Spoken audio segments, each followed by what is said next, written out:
eu próprio eu estou chocado, não é? Porque esta diferença? Olha, desde logo eu acho desde logo que algo acontece no Sporting por um motivo muito simples. Luís Filipe Vieira e Pinto da Costa não têm oposição nos respectivos clubes. Começa logo por aí. Enquanto o Sporting faz-me lembrar um pouco aqueles partidos de esquerda em que cada um quer ter a sua capelinha e ninguém se quer juntar, ninguém se quer unir, e depois é um partido totalmente fragmentado que não consegue ter expressão eleitoral, porque depois só quem consegue chegar ao poder acaba por estar isolado. E o Sporting é um pouco assim. Quantas oposições é que o Sporting tem? Quantos grupos de interesse, quantas fações?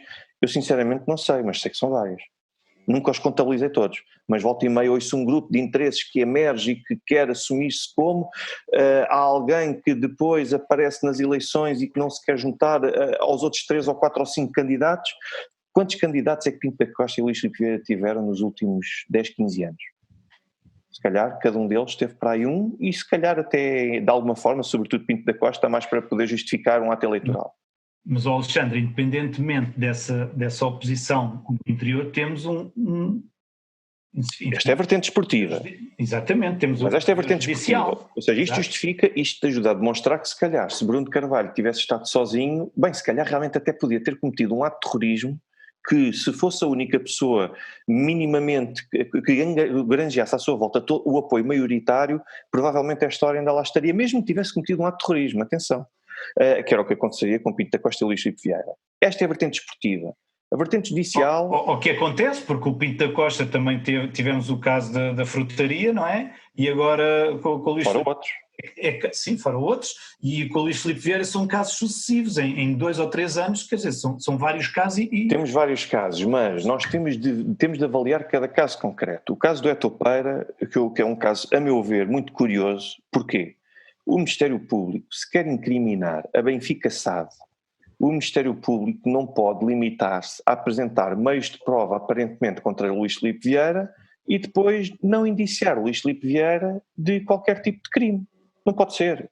E, aliás, no recurso, na altura foi apresentado e que, com vista a ver se era também indiciada a Benfica SAD ou não, porque a Benfica SAD depois foi despronunciada no despacho de instrução, que foi no despacho instrutório, que depois foi deduzido mais tarde pela juíza Ana Pérez. E basicamente aquilo que foi dito, e com alguma razão, foi aquilo que eu já tinha dito há muito tempo, que é: ou nós vamos só para o Paulo Gonçalves, sobre quem existe realmente esta matéria toda que acaba por demonstrar o comportamento que ele teve, ou então, se nós queremos ir para a Benfica SAD, então nós não podemos ir só para a Benfica SAD.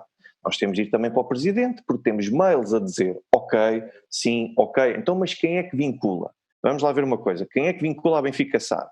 Uma coisa é nós termos alguém que se dirige a um conjunto de outras pessoas e que está em representação constante e permanente da Benfica SAD.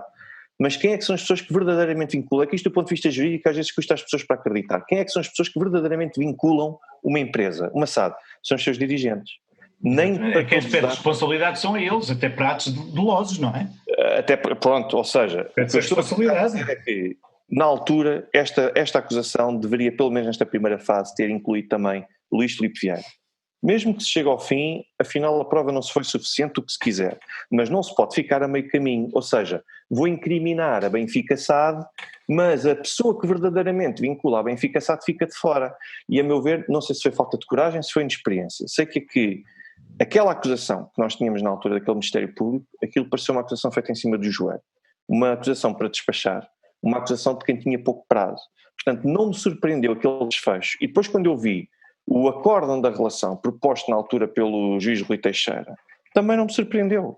Exatamente por isto, porque foi uma acusação coxa. E quando os processos são coxos, nós temos uns que têm com base uma determinada tese do procurador, e depois temos outros que o procurador vai com tanta sede ao pote de uma determinada via, mas depois esquece as outras todas, não pode ser. E o Etopeira falhou em grande parte por causa disso. Portanto, isso, a meu ver, vai correr bem em praticamente toda a linha ao Benfica. Claro que se calhar ao Paulo Gonçalves não será assim, mas pronto. Depois temos um conjunto de outros processos também que estão aqui pendentes e que nós temos de perceber quais são as normas incriminatórias. A questão dos vouchers, por exemplo. Nós temos de perceber o que é que a lei considera como crime de corrupção. e não está em causa um dever moral ou uma infração moral, porque isso, se estiver isso em causa, não está necessariamente um crime. E depois temos de perceber ainda, em última análise, se mesmo havendo um crime de corrupção, se teve como base influência direta num jogo específico e não apenas uma situação abstrata. Porque se for uma situação meramente abstrata e não for incidência sobre um ou dois jogos específicos, então nós, quando falamos de tirar pontos ao clube, de fazer qualquer outro tipo de punição, então nós aí temos de descartar essa hipótese. Não se aplica.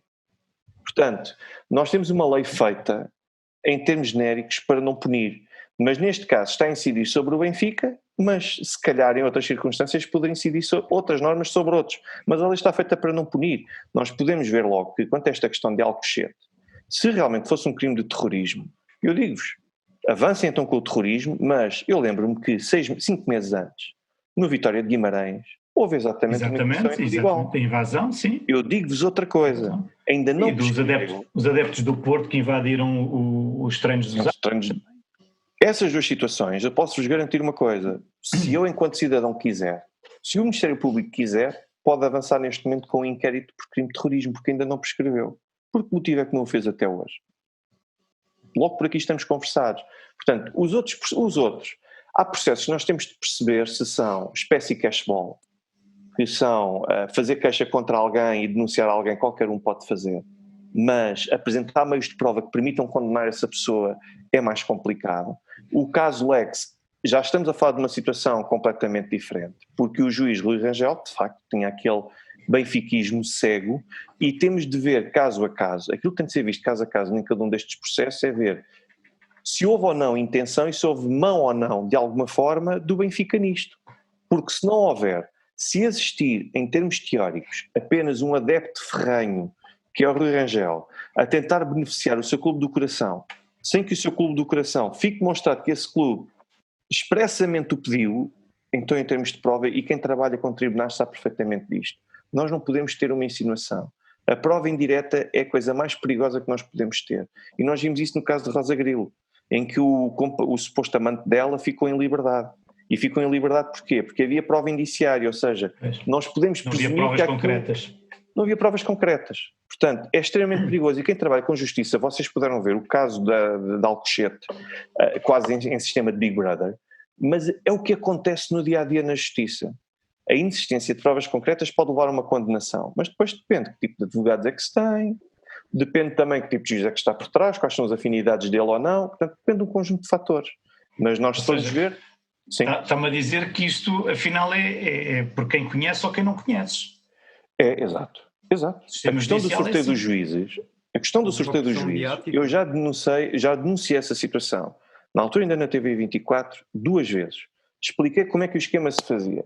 É uma fantasia acreditar que o sorteio de juízes é totalmente transparente. Não existe. Há formas de o manipular.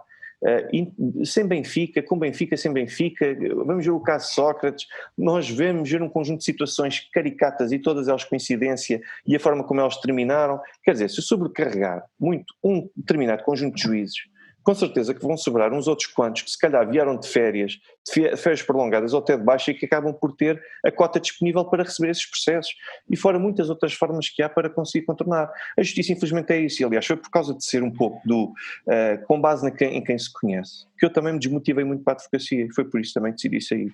Porque era um esforço inglório, era a vida de pessoas que estavam ali em causa, eu vi o que é que as pessoas passavam e não adianta ter razão, interessa é ter força. E Alexandre, mas diga-me uma coisa,